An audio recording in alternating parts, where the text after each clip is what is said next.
বন্ধুরা, welcome to my channel সম্পাস্তিক.অফিসিয়াল। আমরা আজ সকাল সকাল চলে এসেছি চিত্রকূটের গুপ্ত গোদাবরী দর্শন করতে। তো চলুন দর্শন করা যাক। এই যে বাঁ সাইডে দেখছেন, এটা হচ্ছে টিকিট কাউন্টার। এখান থেকে টিকিট সংগ্রহ করতে হয়। আমরা তো গ্রুপ থেকে এসেছি, যে গ্রুপে আমাদের টিকিট কাটা আছে অলরেডি। তো চলুন উপরে ওঠা যাক। অনেক সিঁড়ি আছে, পাহাড়ের উপরে গুফা আছে। সেই গুফার মধ্যে রাম ও সীতা বনবাসের 11 বছর ওনারা এখানেই ছিলেন। তো চলুন গুপ্ত গোদাবরী দর্শন করতে আমরা উঠলাম সপরিবারে। আমি, আমার বউ, বাকি পরিবারের সবাই আছে। আমরা উঠছি উপরে, অনেক উঁচুতে আছে। সিঁড়িতে উঠতে একটু অসুবিধা হচ্ছে, আমার হয়নি, বাকি সবার হচ্ছে। চলুন, দেখুন সিঁড়ি একদম অনেক উঁচুতে আছে, উঠছি আমরা। হ্যাঁ, রাস্তার মধ্যে প্রচণ্ড বাঁদর আছে, যেগুলো খাবারের ব্যাগ বা পার্স থাকলে ওনারা একদম পুরো কেড়ে নিচ্ছে। খুবই বাঁদর, রাস্তা খুব। सभी दर्शनार्थियों से अनुरोध है कि आप लोग शांति व्यवस्था बनाए रखें, शोर नहीं मचाएं। गुफाओं का रास्ता अत्यंत सक्रिय है।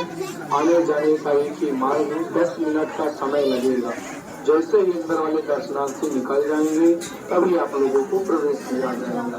बोलिए बनवासी भगवान की जय।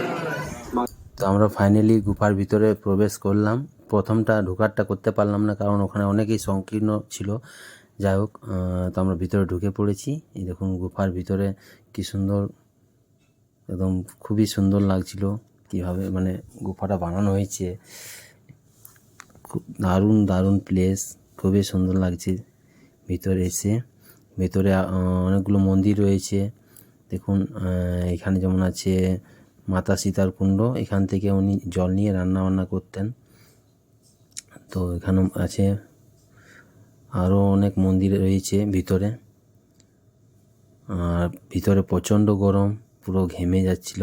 আমার বউ তো পুরো ঘেমে যাচ্ছিল, এখন মাথা নিচু করে আসছিল। উপরে একটু মানে সোজাভাবে দাঁড়ালে মাথা যেমন লেগে যাবে, অত সংকীর্ণ রাস্তাও রয়েছে, আবার পুরো খোলামেলা জায়গাও রয়েছে।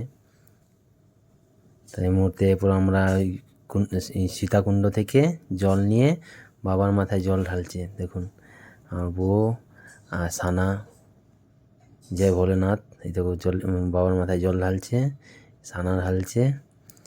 এরপর আমার পালা, আমিও পিছে কেনে থাকি, আমিও বাবার মাথায় জল ঢালতে নামলাম।